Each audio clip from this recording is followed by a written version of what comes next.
So in this episode of Book of the Beast, we're going to be going over Flash Gitz. And this is probably one of the units that not only needed the biggest change, but got the biggest change, and just got, in addition to that, got some really, really awesome new models.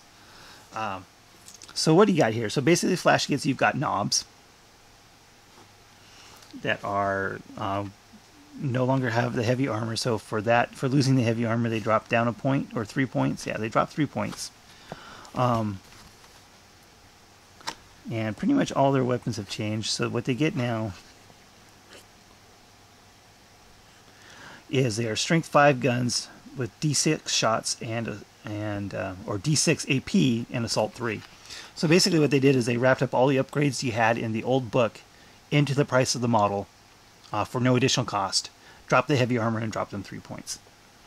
And so now each guy has 3 shots, strength 5, and the AP is D3, so that means half the time you're going to be penetrating Space Marine armor,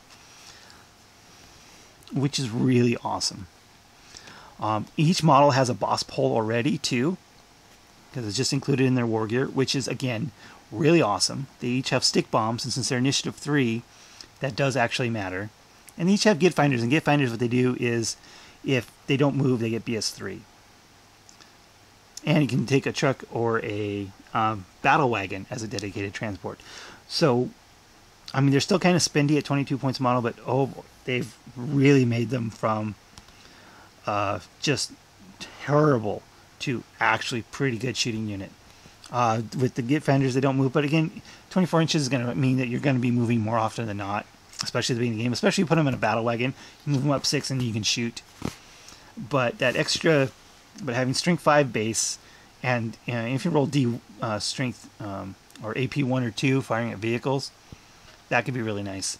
They glance out AV 11 vehicles, good shots at flyers, and they're still knobs, so they still have the 3 base attacks.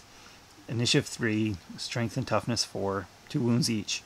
It's kind of sad that they don't have the heavy armor anymore, but they don't have the option for it.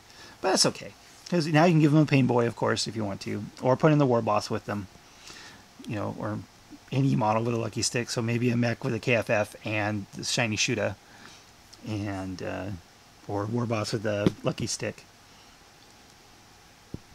And these guys could be really cool. I probably wouldn't. To the point where I'd almost rather run Flash Gitz than regular knobs, because the fact that the knobs there's no invul saves anymore, I think really, really hurts the knobs. So for basically the same price, you can run Flash Gitz instead. So you get the same number of attacks. You can't take your power class, but that's what your characters are for. So you can give them War Boss, and you can give them Weapon Skill 5, and you can give them Feel No Pain, or you can even throw Mad Dog in there with them too.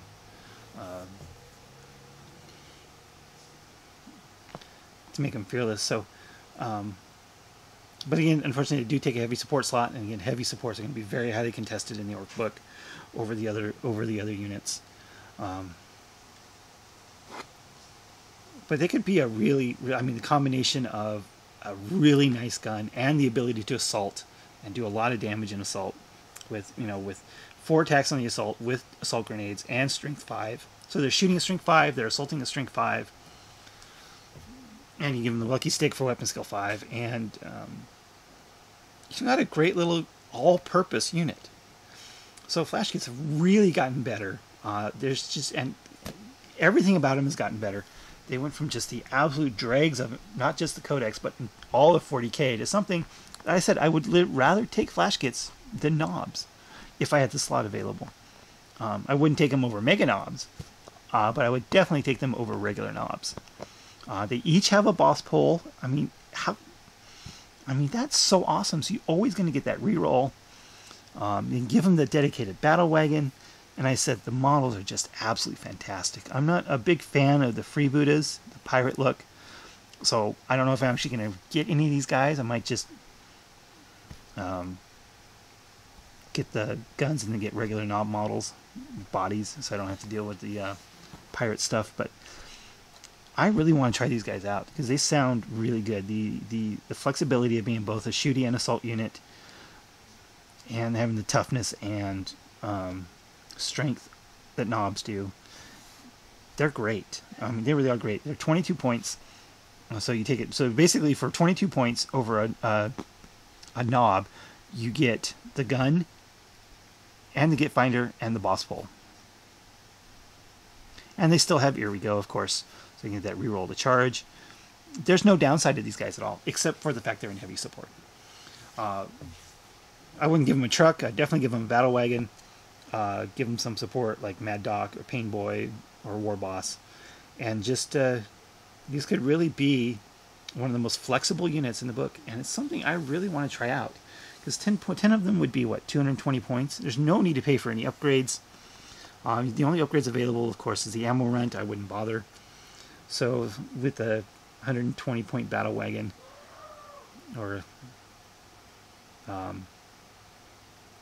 that's 300. Yeah, it's 330 points, and then you add in your War Boss and Pain Boy, and that can really be pretty potential. I mean that's